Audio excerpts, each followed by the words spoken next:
Hello friends, welcome to our channel lach for success. दोस्तों देखिए, modern history का ये दूसरा वीडियो होगा और इस पार्ट में हम डिस्कस करेंगे यूरोपियन कंपनी और सिराजुद्दौला जो कि बंगाल के नवाब हैं उनके बारे में हम डिस्कस करेंगे।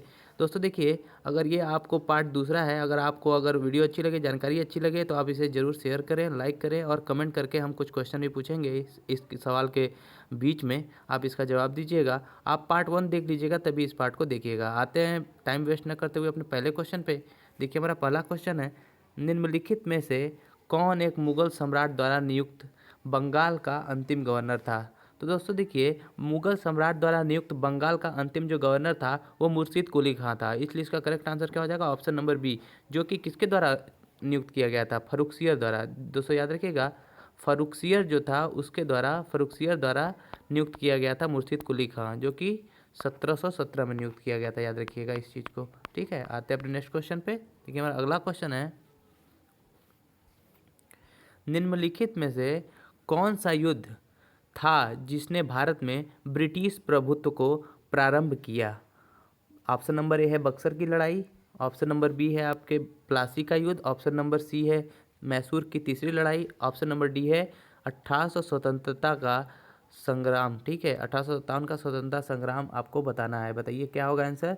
तो दोस्तों देखिए, जिसने भारत में ब्रिटिश प्रभुत्व को प्रारंभ किया यानी ब्रिटिश डोमिनेंट को प्रारंभ किया था, वह युद्ध कौन था। वह युद्ध था प्लासी की लड़ाई। क्योंकि जो प्लासी का युद्ध होता है वह होता है 1757 में। कब होता है, 1757 में। ठीक है, जून 1757 में होता है। किसके बीच होता है, वो होता है रॉबर्ट क्लाइव और सिराजुद्दौला के बीच। किसके बीच होता है, रॉबर्ट क्लाइव और सिराजुद्दौला के बीच। जिसके कौन विजयी होता है आगे मैं बताऊंगा आपको। वैसे तो बता दूं कि रॉबर्ट क्लाइव विजयी हो जाता है, लेकिन मैं आगे आपको डिटेल में इसके बारे में डिस्कस करूंगा। तो इसका करेक्ट आंसर क्या हो जाएगा, ऑप्शन नंबर बी, प्लासी का युद्ध जो है वो सबसे पहला लड़ाई होता है जो भारत में ब्रिटिश प्रभुत्व को प्रारंभ करता है। ठीक है, आते हैं अपने नेक्स्ट क्वेश्चन पे। देखिए, हमारा अगला क्वेश्चन है, सिराजुद्दौला लॉर्ड क्लाइव द्वारा परास्त हुआ था किस युद्ध में। दोस्तों अभी मैंने बताया आपको कि प्लासी की जो लड़ाई हुई थी उसी युद्ध में 1757 में जो हुआ था प्लासी की लड़ाई, उसी युद्ध में जो है सिराजुद्दौला रॉबर्ट क्लाइव से हार जाता है। ठीक है, तो इसलिए याद रखिएगा इसका राइट आंसर हो जाएगा प्लासी। ठीक है, ऑप्शन नंबर ए। आते हैं अपने नेक्स्ट क्वेश्चन पे।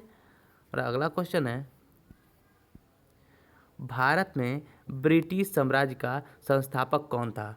ऑप्शन नंबर ए है Warren Hasting, option number B है Lord Amherst, option number C है Robert Clive, option number D है लॉर्ड विलियम बेंटिक। आपको बताना, देखिए उत्तराखंड यूडीए एलडीए के प्री एग्जाम 2007 में ये क्वेश्चन पूछा गया है। आप इसका आंसर दीजिए। दोस्तों देखिए, रॉबर्ट क्लाइव जो था वह सबसे पहले भारत में ब्रिटिश साम्राज्य का संस्थापक माना जाता है। क्यों, क्योंकि देखिए क्या हुआ था 1757 में, जैसा कि हमने बताया कि 1757 में ब्रिटिश की पहली लड़ाई भारत में थी, जो कि वह बंगाल के नवाब सिराजुद्दौला को हराकर जीत जाता है, जिसमें जो है वह एक तरह से कहा जाता है कि वह संस्थापक माना जाता है। और साथ ही साथ पीट महोदय ने इसको स्वर्ग से उत्पन्न सेनानायक भी कहा था इसी युद्ध के जीतने के उपलक्ष्य में। तो याद रखिएगा इसका जो करेक्ट आंसर हो जाएगा वो हमारा होगा option number C, Robert Clive. ठीक है, आते हैं अपने नेक्स्ट क्वेश्चन पे। देखिए, हमारा अगला क्वेश्चन है, प्लासी का युद्ध लड़ा गया था। आपको दोस्तों बताना है प्लासी का युद्ध कब लड़ा गया था। देखिए, हमने अभी आपको 2 से 3 बार बता दिया है कि प्लासी का युद्ध कब लड़ा गया था। ऑप्शन नंबर ए है 1761 में, ऑप्शन नंबर बी है 1757 में, ऑप्शन नंबर सी है 1760 में, या ऑप्शन नंबर डी है 1767 में। इस क्वेश्चन का आप आंसर हमें कमेंट सेक्शन में करके बताइएगा कि इसका आंसर क्या होगा, क्योंकि हमने आपको अभी 2 से 3 बार बता चुके हैं ये बात। ठीक है, आते हैं अपने नेक्स्ट क्वेश्चन पे। देखिए, हमारा अगला क्वेश्चन है, सबसे अधिक निर्णायक युद्ध जिसने अंग्रेजों के भारत में प्रभुत्व को संस्थापित किया था। देखिए दोस्तों, इसमें याद रखिएगा शुरुआत जो हुई थी वो तो प्लासी की लड़ाई से हुई थी, लेकिन सबसे अधिक निर्णायक युद्ध जो माना जाता है वह माना जाता है बक्सर का युद्ध को। बक्सर का युद्ध कब हुआ था, 1764 में हुआ था। 1764 में बक्सर का जो युद्ध हुआ था वह युद्ध हुआ था, देखिए 3 ओर से, मतलब एक ओर से 3 तरफ की संयुक्त सेना थी और एक तरफ कौन था, एक तरफ अंग्रेज थे, उनके साथ जो है यह युद्ध हुआ था। इसलिए बक्सर का जो युद्ध था वो सबसे अधिक निर्णायक युद्ध हुआ था। इसलिए इसका करेक्ट आंसर क्या हो जाएगा, इसका करेक्ट आंसर हो जाएगा ऑप्शन नंबर ए, बक्सर का युद्ध जो है सबसे अधिक निर्णायक युद्ध हुआ था, जिसके बाद अंग्रेजों का भारत में सबसे ज़्यादा डोमिनेंट हो गया था। क्योंकि देखिए दोस्तों क्या हुआ था कि बक्सर के युद्ध में एक तरफ से शुजाउद्दौला अवध के नवाब और एक तरफ से शाह आलम द्वितीय जो कि दिल्ली के बादशाह थे, और साथ ही साथ एक तरफ बंगाल के नवाब जो कि उस वक़्त मीर कासिम जो कि मीर जाफ़र के भाई थे। ये तीनों की संयुक्त सेना जो है अंग्रेज़ों के खिलाफ लड़ रही थी, लेकिन यह तीनों की सेना संयुक्त होने के बावजूद यह युद्ध में हार जाती है और बक्सर की लड़ाई में जिस हार जाती है। इस तरह से देखिए यह युद्ध बहुत ज़्यादा निर्णायक सिद्ध हो जाता है। इसी के साथ साथ मैं ये बता दूं दोस्तों कि बक्सर की लड़ाई में जो मुख्य रूप से भूमिका निभाता है हेक्टर मुनरो निभाता है। कौन निभाता है? Hector Munro. इसलिए याद रखिएगा हेक्टर मुनरो कभी कभी क्वेश्चन आपसे पूछा जाता है। ठीक है, आते हैं अपने नेक्स्ट क्वेश्चन पे। देखिए अब हमारा अगला क्वेश्चन है, अंग्रेजी ईस्ट इंडिया कंपनी द्वारा लड़े गए निम्नलिखित युद्धों में से कौन सा सर्वाधिक निर्णायक था? देखिए क्वेश्चन को उसी तरह के क्वेश्चन को हमारे दूसरे तरह से दे दिया है, तो इसका आंसर भी आप कमेंट सेक्शन में हमें लिखकर बताएंगे। तब तक के लिए चलते हैं अपने अगले क्वेश्चन पे, अपने अगले क्वेश्चन की चर्चा कर लेते हैं। देखते हैं हमारा अगला क्वेश्चन क्या है। देखिए 14वां नंबर क्वेश्चन जो है इसमें तो गलत दिया है क्रमांक, लेकिन देखिएगा 14वां नंबर हमारे क्वेश्चन नहीं है। बक्सर की लड़ाई के समय बंगाल का नवाब कौन था? दोस्तों ऑप्शन नंबर ए है सिराजुद्दौला, ऑप्शन नंबर बी है Mir Jafar, option number C है मीर कासिम, या ऑप्शन नंबर डी है नजमुद्दौला। दोस्तों देखिए बक्सर की लड़ाई के समय जो है बंगाल का नवाब मीर जाफ़र को बना दिया जाता है, क्योंकि मीर कासिम जो है वह अंग्रेज़ों की रणनीति को जान लेता है और वह अपनी राजधानी मुंगेर से मुर्शिदाबाद से मुंगेर लेकर चला जाता है, जिसकी वजह से क्या होता है कि बंगाल का नवाब अंग्रेज़ों द्वारा फिर से मीर जाफ़र को बना दिया जाता है, जो कि मीर कासिम का भाई रहता है। इसलिए याद रखिएगा ये बक्सर की लड़ाई के समय बंगाल का नवाब जो है वो मीर जाफ़र रहता है। इसका करेक्ट आंसर हो जाएगा ऑप्शन नंबर बी। ठीक है, आते हैं अपने नेक्स्ट क्वेश्चन पे। देखिए हमारा अगला क्वेश्चन है, प्लासी का युद्ध मैदान कहाँ स्थित है? दोस्तों ऑप्शन नंबर ए है बिहार, ऑप्शन नंबर बी है Andhra Pradesh, option number C है उड़ीसा, ऑप्शन नंबर डी है पश्चिम बंगाल। दोस्तों देखिए प्लासी का जो युद्ध का मैदान है वो मुख्य रूप से वर्तमान नाम प्लासी पड़ता है, उसका जो मैदान है वो पश्चिम बंगाल के, याद रखिएगा पश्चिम बंगाल राज्य के, कहाँ पे है? पश्चिम बंगाल राज्य के नदिया जिले में है। ठीक है, पश्चिम बंगाल राज्य के नदिया जिले में है, जो कि भागीरथी नदी के किनारे पड़ता है। किस नदी के किनारे है? भागीरथी के। तो सब चीज़ आप याद रखिएगा। ये भी क्वेश्चन आ सकता है कि प्लासी का युद्ध मैदान किस नदी के किनारे है, तो भागीरथी आंसर हो जाएगा। या आ जाएगा प्लासी का युद्ध का मैदान कहाँ स्थित है, जो कि इस क्वेश्चन में पूछा है, तो इसलिए इसका करेक्ट आंसर क्या हो जाएगा? ऑप्शन नंबर डी, पश्चिम बंगाल में जो है वो प्लासी का मैदान स्थित है। आते हैं अपने नेक्स्ट क्वेश्चन पे। ठीक है, हमारा अगला क्वेश्चन है, इलाहाबाद की संधि के बाद रॉबर्ट क्लाइव ने मुर्शिदाबाद का उप दीवान किसे नियुक्त किया था? तो दोस्तों देखिए जब लड़ाई, ऑप्शन नंबर ए है Mohammad Raza Khan, option number B है सीताब राय, ऑप्शन नंबर सी है राय दुर्लभ, ऑप्शन नंबर डी है सैयद गुलाम हुसैन। दोस्तों याद रखिएगा इस चीज़ को, मैं बता दूं आपको कि देखिए इलाहाबाद की जो संधि हुई थी वो हुई थी 1765 में। कब हुई थी? 1765 में। ठीक है, वो मुग़ल बादशाह शाह आलम द्वितीय और रॉबर्ट क्लाइव के बीच होती है। अंग्रेज़ों द्वारा शाह आलम को संरक्षण में ले लिया जाता है और उसे इलाहाबाद में रखा जाता है। शाह आलम ने अपने 12 अगस्त के फरमान द्वारा कंपनी को बंगाल, बिहार और उड़ीसा की दीवानी दे दी थी, अस्थायी रूप से दे दी थी, जिसके बदले कंपनी को 26 लाख रुपए देखिए देना पड़ता था सालाना। किसको देना पड़ता था? वो देना पड़ता था अपने शाह आलम द्वितीय जो शासक थे, कहाँ के? दिल्ली के शासक थे, उनको देना पड़ता था 26 लाख रुपए सालाना, इसके एवज में देना पड़ता था।